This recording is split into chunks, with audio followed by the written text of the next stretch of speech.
Hermanas y hermanos, el Señor esté con vosotros.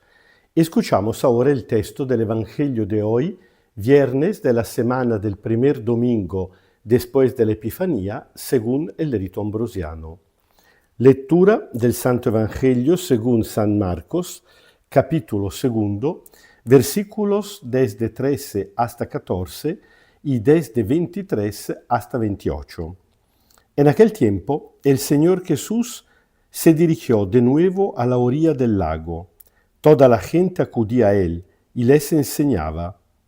Al pasar vio a Leví, hijo de Alfeo, sentado en su despacho para cobrar los impuestos, y le dijo: «Sígueme». Él se levantó y lo siguió. Un sábado, mientras Jesús atravesaba por unos sembrados, sus discípulos caminaban arrancando espigas. Los fariseos le preguntaron: «Oye, ¿por qué hacen lo que no está permitido en sábado?» Jesús les respondió: «¿Nunca han leído lo que hizo David cuando él y sus compañeros tuvieron necesidad y sintieron hambre? Cómo entró en el santuario de Dios en tiempos del sumo sacerdote Abiatar, comió los panes de la ofrenda que solo pueden comer los sacerdotes y les dio a los que iban con él», y agregó: «El sábado se hizo para el hombre, no el hombre para el sábado, de manera que el Hijo del Hombre es dueño también del sábado». Palabra del Señor. Realmente no logro entender esta opción de la liturgia ambrosiana de cortar un buen pedazo de texto entre el comienzo de la lectura que acabamos de escuchar y el final, porque nos ofreció, digamos, la vocación de Leví, así llama el recaudador de impuestos que se hizo apóstol de Jesús en el Evangelio de San Marcos, cuando nosotros lo conocemos tal vez como Mateo, el que se convertirá en el evangelista, pero después de esta llamada primordial de Leví, cuando todavía se encuentra en su despacho, luego la escena sigue. Jesús que va comiendo con él y con otros recaudadores de impuestos en la casa, y esto provoca el escándalo y la crítica de los fariseos.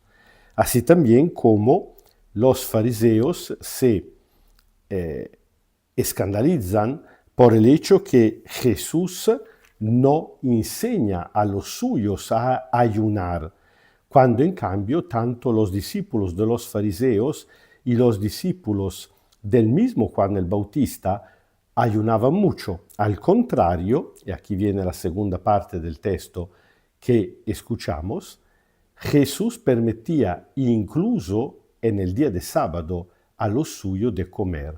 Realmente falta un gran pedazo del texto, porque se lo digo no simplemente por el gusto de criticar, aunque sí considero que sean crítica legítima y fundada, porque yo considero que para entender un texto hay que leerlo integralmente, no se puede cortar y pegar de esta manera, sino para darle contexto, precisamente porque sin el contexto no se logra entender el mensaje que el evangelista quiso transmitir.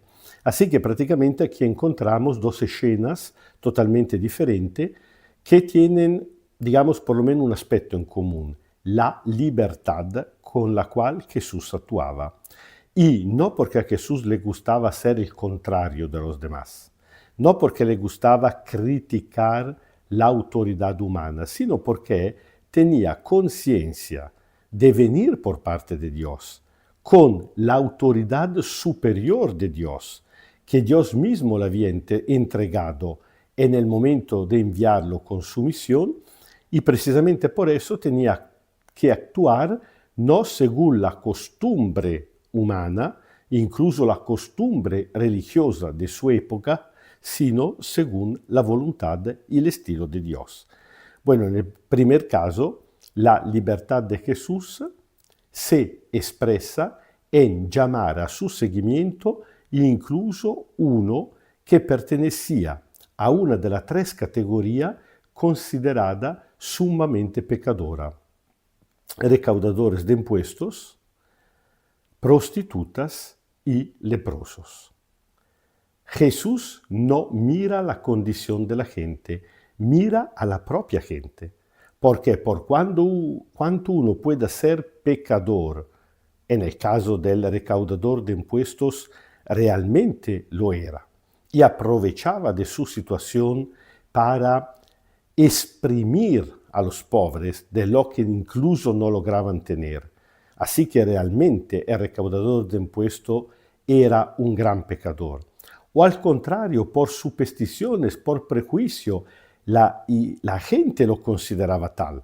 Por ejemplo, el leproso pobrecito no era pecador, pero la gente lo consideraba en su ignorancia bestial, ignorancia religiosa, lo consideraba un castigado por parte de Dios a saber qué pecado había hecho. Y también la prostituta, estigmatizada, criticada por la gente, sin preguntarse por qué una persona se reducía a este lugar. En la época de Jesús prácticamente porque no tenían otra opción si no querían morir de hambre. Eran la niña que habían sido vendida como esclavas desde pequeña porque no tenían familia, o las mujeres que habían sido repudiadas en una edad adulta por cualquier capricho del esposo. Bueno, Jesús no se para frente a ninguno de estos prejuicios humanos. Que la culpa sea real o sea fruto de un prejuicio de la gran mayoría, Jesús ha venido para testimoniar la misericordia, la solidaridad, la ternura de Dios a todo el mundo. Y nadie puede impedírselo. En la segunda parte hay algo que para nosotros no es tan grave, ni siquiera logramos entender por qué se escandalizan tanto, en cambio en la época de Jesús sí. Jesús no solamente no enseñaba a ayunar, evidentemente no lo consideraba una cosa tan importante, sino que el día que los discípulos tuvieron hambre, le permitió sacar algunas espigas mientras pasaban por los campos. El problema es que el día era de sábado, y nosotros sabemos que en la ley de Moisés está escrito que en el día de sábado no hay que trabajar. Bueno, recoger espigas evidentemente era considerado un trabajo, y por eso los fariseos critican de manera dura al Señor Jesús. Esto es un caso típico de lo que puede pasar hasta el día de hoy cuando gente ignorante, con la presunción de saber de religión, pretenden enseñar a los demás lo que ni siquiera ellos saben. ¿Por qué? ¿Qué está atrás de todo esto? Está el hecho que el sábado en la ley de Moisés estaba ordenado como día de descanso. Dios había descansado después de trabajar en la obra de la creación y ordenó que el hombre también descansara. ¿Por qué? Porque el hombre fue creado a imagen y semejanza de Dios, no como esclavo. Así que en una sociedad donde no existían derechos por los más pobres, por los esclavos, Dios impuso por ley divina que un día a la semana todo el mundo, incluso los esclavos, incluso las mismas bestias, los animales, tenían que descansar para recuperar la fuerza, para salvaguardar su dignidad, en el caso del hombre para dedicarse al culto, a la oración, a entrar en relación con Dios. Así que la orden de no trabajar era para el bien de la persona humana, pero cuando los legalistas o los moralistas de toda época se aprovechan con ignorancia de un texto y lo interpretan afuera del contexto, afuera de la intencionalidad de Dios que impuso este mandamiento, lo habían convertido en un mandamiento absoluto, hasta el punto que prohibían a los médicos de curar a los enfermos porque no podían trabajar. Y de esta manera demostraban que hacían exactamente lo contrario del sentido del mandamiento, porque Dios había ordenado el descanso para el bien de la persona. Y ahora estos dejaban que la persona estuviera mal, incluso moriría, para respetar la letra de la ley. Lo mismo pasa con el Señor Jesús. Los suyos tienen hambre, para Jesús es más importante que el hombre come, porque Dios creó muchísimos recursos en la naturaleza precisamente para que el hombre pudiera alimentarse. El bien físico de la persona a Dios le importa tanto cuanto el bien espiritual.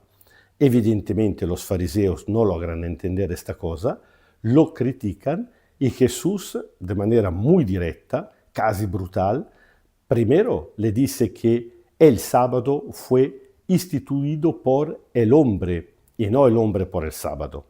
Precisamente lo que acabamos de decir.